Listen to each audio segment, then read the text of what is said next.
अब खबरों की करते हैं शुरुआत। मथुरा से बड़ी खबर सामने आ रही है। श्राप के डर से बदला क्रूज का नाम, वृंदावन के दर्शन अब गरुड़ नहीं बल्कि ब्रज रथ करवाएगा। दर्शन के नाम बदले हैं और नाम बदलते ही सारी दिक्कत दूर हो गई है। पंडितों ने दी थी नाम बदलने की सलाह। अधिकारी 1 साल से परेशान थे। मथुरा में वृंदावन के घाटों के बीच क्रूज चलाने वाली मथुरा क्रूज लाइंस कंपनी ने क्रूज का नाम गरुड़ से बदलकर ब्रज रथ रख दिया है। हिंदू धर्म की पौराणिक कथाओं के अनुसार गरुड़ को एक श्राप मिला था। इसी को ध्यान में रखते हुए कंपनी ने क्रूज का नाम बदलने का ये फैसला लिया। कंपनी की प्रबंधक निदेशक स्मृति शर्मा ने बताया कि हाल ही के दिनों में क्रूज गरुड़ को कई चुनौतियों का सामना करना पड़ा था। इन कठिनाइयों को अब पौराणिक कथाओं में वर्णित गरुड़ के श्राप से जोड़ा जा रहा है। कंपनी का मानना है कि नाम बदलने के बाद ही इन बाधाओं को दूर किया जा सकेगा और नई शुरुआत की जा सकेगी। ये बदलाव तब किया गया जब डीएम शैलेंद्र कुमार सिंह अपने परिवार के साथ क्रूज की सवारी कर रहे थे। उन्होंने न केवल इस पहल की सराहना की है बल्कि धार्मिक और सांस्कृतिक मूल्यों को भी ध्यान में रखते हुए उठाए गए इस कदम को अनुकरणीय बताया। तो श्राप के डर से अब क्रूज का नाम बदल दिया गया है। अधिकारी 1 साल से क्रूज में आ रही दिक्कतों की वजह से परेशान थे, तो अब इसका नया नाम ब्रजरथ होगा। इसमें सवार होकर श्रद्धालुओं को वृंदावन के दर्शन कराए जाएंगे। तमाम कथाओं के बारे में जानकारी दी जाएगी। तो नाम बदलते ही सारी दिक्कत दूर हो गई है।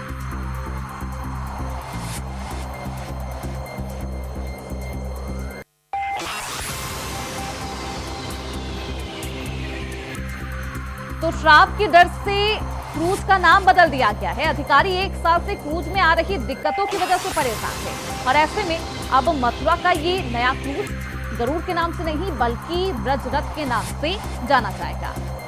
तो अब इस क्रूज में श्रद्धालु वृंदावन के दर्शन भी कर सकेंगे। हिंदू धर्म की पौराणिक कथाओं के अनुसार इसका नाम बदला गया है। दरअसल गरुड़ को एक श्राप मिला था। इसी को ध्यान में रखते हुए कंपनी ने क्रूज का नाम बदलने का ये अहम फैसला लिया है। कंपनी की प्रबंध निदेशक स्मृति शर्मा ने इसके बारे में जानकारी दी और बताया कि कुछ दिनों से क्रूज गरुड़ को कई चुनौतियों का सामना करना पड़ रहा था और इन कठिनाइयों को अब पौराणिक कथाओं से भी जोड़ा जाने लगा।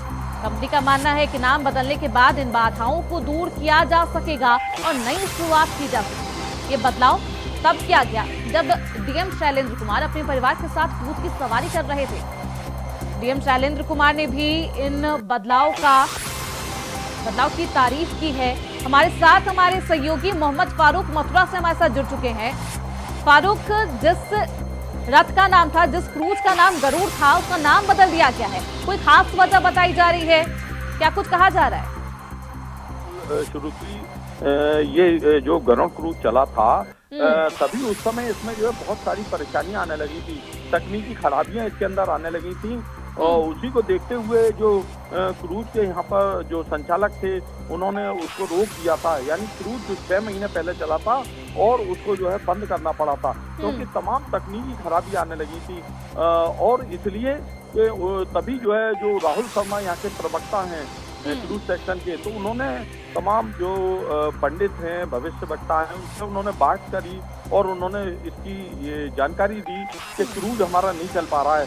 तभी एक जो पंडित जी हैं उन्होंने बताया कि क्रूज का जो आपने नाम रखा है गरुड़, वो गलत नाम रखा है। ये एक शराब मिला हुआ है, यमुना जी पर एक शराब मिला हुआ है और यमुना महारानी ने इनको शराब दिया हुआ है कि अगर गरुड़ नाम का कोई व्यक्ति या कोई भी चीज इसमें आएगी यमुना जी में तो उसका जो है मस्तिष्क फट जाएगा। तो इसको लेकर जो है आप नाम चेंज करिए, नाम बदलिए आप, तब इस पे आप जो है इसको सही संचालन इसका कर पाएंगे। तो उसका जो है नाम बदला गया। जो प्रवक्ता हैं ऐसे में फारूक, क्योंकि अब नाम बदल दिया गया है, अब क्या हालात है? क्या क्रूज अब सही से काम कर पा रहा है?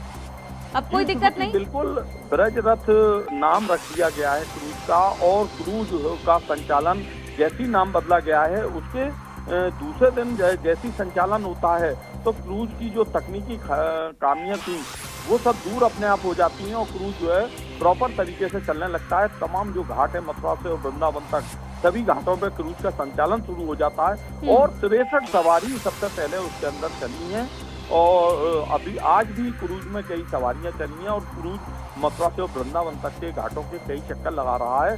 तो नाम बदलते ही एकदम परिवर्तन हो जाना, ये भी अपने आप में एक अचंभित करने वाली बात है जी। बिल्कुल, इस बात से लोगों को हैरानी भी हो रही है। इस नाम बदलने के फैसले से कुछ लोग ऐतराज भी जता रहे हैं, कुछ अंधविश्वास के से जोड़कर भी इसे देख रहे हैं, कुछ इसकी तारीफ भी करते हुए नजर आए। लेकिन पौराणिक कथाओं के अनुसार श्राप मिला था, जिसकी वजह से अब इसका नाम ब्रिज रथ रखा गया है और अब इसका संचालन भी हो रहा है। कोई दिक्कत नहीं आ रही है, ये अपने आप में हैरान करने वाली बात है। बहुत शुक्रिया मोहम्मद फारूक आपका इन तमाम जानकारियों के लिए। तो वहीं गोंडा जिले से बड़ी खबर सामने आ रही है। जिला अस्पताल अब आवारा कुत्तों का अड्डा बन गया है। मरीजों के बेड पर सो रहे कुत्ते, वीडियो सामने आया तो हंगामा मच गया। ये वीडियो वायरल भी हो रहा है। इंडिया वॉइस ने, हालांकि इंडिया वॉइस इस वायरल वीडियो की पुष्टि नहीं करता है।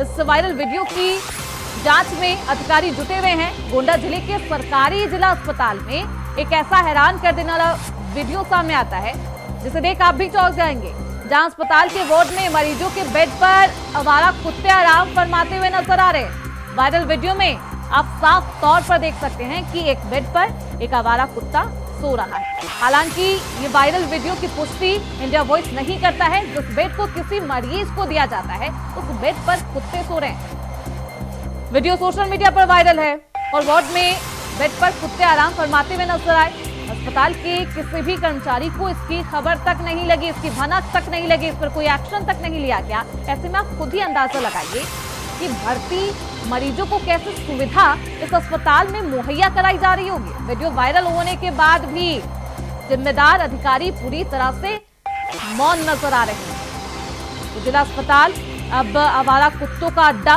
बन चुका है और इस तरीके के लगातार कई वीडियो सामने आए। कि गोंडा से ऐसी तस्वीर सामने आई है जहां मरीजों को जो बिस्तर दी जाती है आराम करने के लिए, उस पर कुत्ता, आवारा कुत्ता आराम करता हुआ नजर आ रहा है।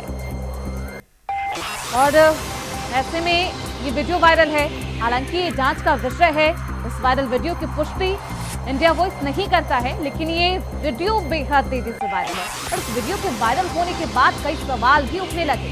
खासतौर पर स्वास्थ्य विभाग पर तमाम सवाल उठने लगे हैं। गोंडा जिले के सरकारी जिला अस्पताल में का ये वीडियो बताया जा रहा है और मरीजों के बेड पर कुत्ता भी सो रहा है और बगल में मरीज भी सोते हुए इस वीडियो में नजर आ रहे हैं। एक तरफ कुत्ता सोया हुआ है, उसके आगे वाले बेड पर आप देखेंगे तो एक मरीज भी सोया हुआ आपको नजर आएगा। तो ये दृश्य है एक सरकारी अस्पताल का। आप सोचिए कि अगर अस्पताल का नजारा ये है तो क्या कुछ मरीजों को सुविधा दी जाती होगी इस अस्पताल में। हालांकि ये वायरल वीडियो की पुष्टि इंडिया वॉइस नहीं करता है, ये जांच का विषय है। लेकिन इस वीडियो के वायरल होने के बाद स्वास्थ्य विभाग की तरफ से कोई भी अभी तक प्रतिक्रिया सामने नहीं आई है और इस हालात को देखकर लोग चिंता में हैं। चिंता का विषय, क्योंकि कुत्तों में भी कई बीमारी होती है और किसी को नहीं पता कि कुत्ते कब किसको काट ले, जानवर है। ऐसे में स्वास्थ्य विभाग को अलर्ट रहना चाहिए था, प्रशासन को अलर्ट रहना चाहिए था।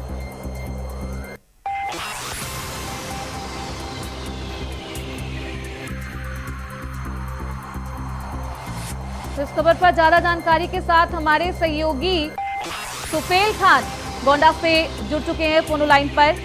तुफेल, क्या कुछ है ये पूरा मामला, क्योंकि जिस तरीके के वीडियो अब सामने आए हैं बेहद चिंताजनक है ये वीडियो। स्वास्थ्य विभाग की क्या कुछ प्रतिक्रिया सामने आई है? बिल्कुल, बात करें जिस तरीके की तस्वीरें सामने आई है, एक लापरवाही की पराकाष्ठा है वो पार कर रही है। निश्चित रूप से इस तरीके की तस्वीरें ये बयां कर रही हैं कि अस्पताल की हालत फिलहाल किस स्थिति से गुजर रहा है या उसकी जो व्यवस्था है कितनी सुचारू रूप से है, कितनी बेहतर है और उसकी इलाज कैसी चल रही होगी, शायद इन तस्वीरों से अंदाजा लगाया जा सकता है। और निश्चित रूप से इस तरीके का आवारा कुत्ते और इस बेड पर बैठना और इस तरीके से जो है वीडियो के उसमें आना, मतलब कैमरे में आना, तो कितना हास्यास्पद कहा जाए वो कम है। बिल्कुल तुफेल, क्योंकि इस वीडियो में देखिए, अगर गौर फरमाइए तो लोग भी अगल बगल मौजूद हैं और आगे में मरीज भी लेटा हुआ है, लेकिन उसके बावजूद जानवर को कोई फर्क नहीं पड़ रहा। बिस्तर पर वो लेटा हुआ है, कोई कर्मचारी भी नहीं आ रहा उसे भगाने के लिए। ये स्थिति है सरकारी अस्पताल की। बिल्कुल, जिस तरीके से आपने कहा कि लोग बैठे हैं, उसके बावजूद भी ये जिस तरीके हमारा एक कुत्ता है और जो कुत्ता है वो बेड पर बैठा है, तो ये वीडियो किसने पोस्ट किया तुफेल, और अभी तक क्या कुछ एक्शन लिया गया है? बिल्कुल बिल्कुल, मैं बताऊंगा कि जिस तरीके से ये वीडियो वायरल वीडियो है, बिल्कुल ऐसे में ये वीडियो वायरल हो रहा है और इस वीडियो में आप साफ तौर पर देख सकते हैं कि कुत्ता स्वास्थ्य सरकारी अस्पताल के इस बेड पर आराम फरमाता हुआ नजर आ रहा है। बहुत शुक्रिया तुफेल खान आपका इन तमाम जानकारी। वहीं यूपी के नोएडा में इंडिया वॉइस की खबर का बड़ा असर देखने को मिला। दरअसल गुरुवार 3 बजे की डिबेट का असर इंडिया वॉइस ने किसानों के मुद्दे को प्रमुखता से उठाया था, जिसका अब असर कुछ ऐसा हुआ कि समाजवादी पार्टी ने अपने प्रतिनिधि मंडल को गौतम बुद्ध नगर में किसान आंदोलन में भेजा है। सपा प्रमुख अखिलेश यादव के निर्देश पर 12 सितंबर को सपा प्रतिनिधि मंडल नोएडा जाएगा, जेल में बंद किसानों से मुलाकात करेगा। सपा प्रतिनिधि मंडल किसानों की रिहाई की बात भी करता हुआ नजर आएगा। सपा नरेश उत्तम पटेल की अगुवाई में 16 सदस्यों का प्रतिनिधि मंडल सपा का दल जेल में बंद किसानों से मुलाकात करता हुआ नजर आएगा। तो 12 दिसंबर को सपा प्रतिनिधि मंडल नोएडा जाएगा और जेल में बंद किसानों से मुलाकात भी की जाएगी। तो लुक्सर जेल में बंद किसानों से मुलाकात की जाएगी। फिलहाल 19 किसान है जो जेल में बंद है। इंडिया वॉइस की खबर का ये असर है।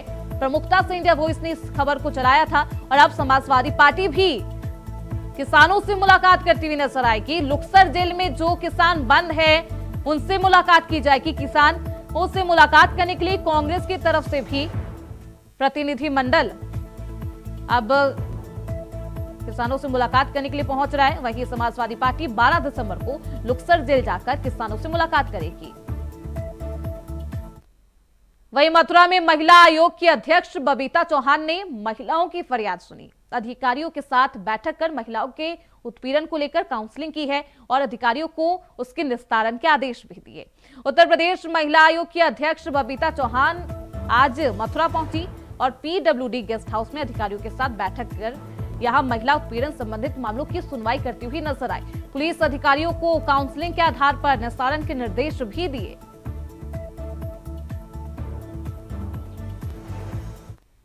कहना चाहूंगी कि ना मैं हर चीज को ये भी नहीं कहती कि सिर्फ अधिकारी नहीं सुन रहे। हो सकता है कि कई बार अभी जैसे मेरी बात हुई यहाँ बैठ के कुछ प्रशासनिक लोगों से कि जैसे सुनवाई होती है, जैसे थाने में आए सुनवाई के लिए या हमारी काउंसलिंग के लिए, सपोज उसका एक पार्ट है कि काउंसलिंग के लिए आए, तो कई बार या तो महिला नहीं आ रही या पुरुष नहीं आ रहे। तो कई बार ऐसी चीजें जब आती हैं तो कुछ केस पेंडिंग होते चले जाते हैं इंतजार में कि भाई आएंगे तो सुनवाई कराएंगे। क्योंकि मेरा भी मानना है और शायद प्रशासन का भी ये मानना है कि जो घरेलू हिंसा वाले केस हैं उनमें बहुत ज्यादा कोशिश ये रहती है कि किसी भी तरह से हम उनको कॉम्प्रोमाइज करा सकें और उनको फिर से।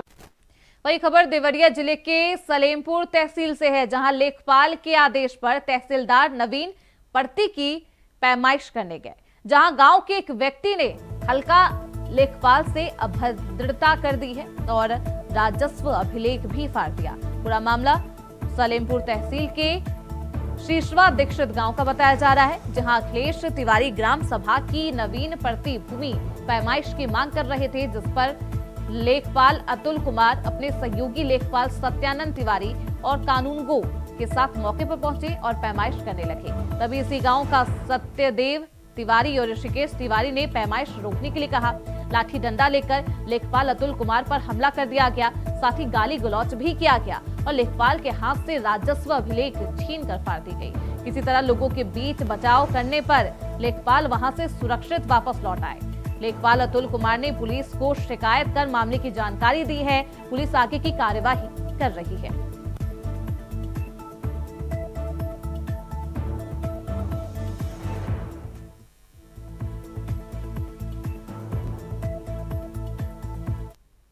यूपी की सियासत से बड़ी खबर। एक्शन मोड में समाजवादी पार्टी विधायकों पर होगी कार्रवाई।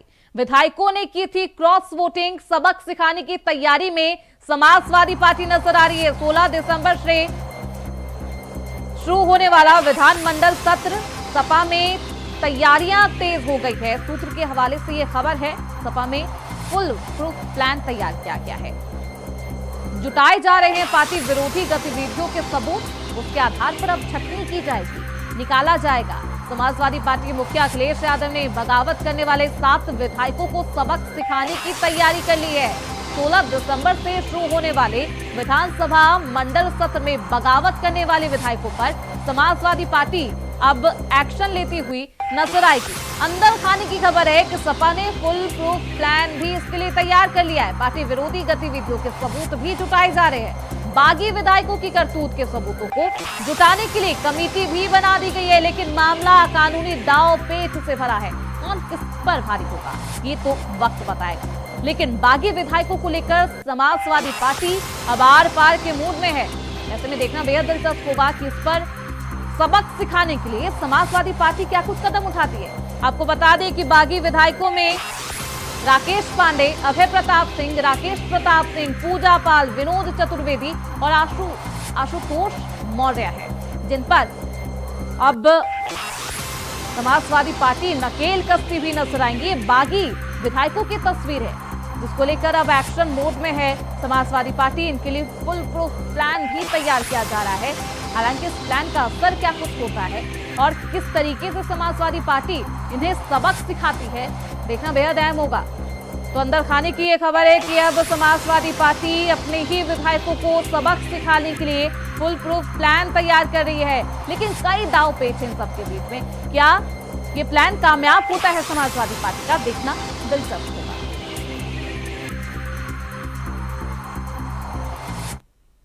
वहीं राष्ट्रीय जांच एजेंसी ने गैंगस्टर आतंकवादी गठजोड़ मामले की चल रही जांच के तहत पंजाब और हरियाणा में 9 स्थानों पर छापेमारी। मामले से जुड़े संदिग्धों के खिलाफ मिली सूचना के बाद सुबह से ही पंजाब में 8 स्थानों पर छापेमारी की गई है। कथित तौर पर छापेमारी का उद्देश्य आतंकवादी संगठनों से जुड़ी आपराधिक गतिविधियों में मदद करने वाले संदिग्ध व्यक्तियों और नेटवर्क पर नकेल कसना है। ये एजेंसी द्वारा क्षेत्र में सक्रिय गैंगस्टरों और आतंकवादी समूहों के बीच बढ़ते गठजोड़ को रोकने के लिए किए गए सबसे त्वरित प्रयासों के बाद ये कदम उठाया गया है। पिछले महीने एजेंसी ने आतंकवादी गैंगस्टर गठजोड़ मामले में बड़े पैमाने पर कार्रवाई करते हुए पंजाब, हरियाणा और उत्तर प्रदेश में 9 स्थानों पर दविंदर बबीहा सिंडिकेट के सहयोगियों से जुड़े परिसरों पर व्यापक तलाशी भी ली थी। इसके बाद एनआईए की टीमें ने हरियाणा के पलवल, फरीदाबाद और कई जगहों पर छापेमारी भी की थी। फिलहाल इसी के साथ इस बुलेटिन में बस इतना ही। देखते रहिए इंडिया वॉइस।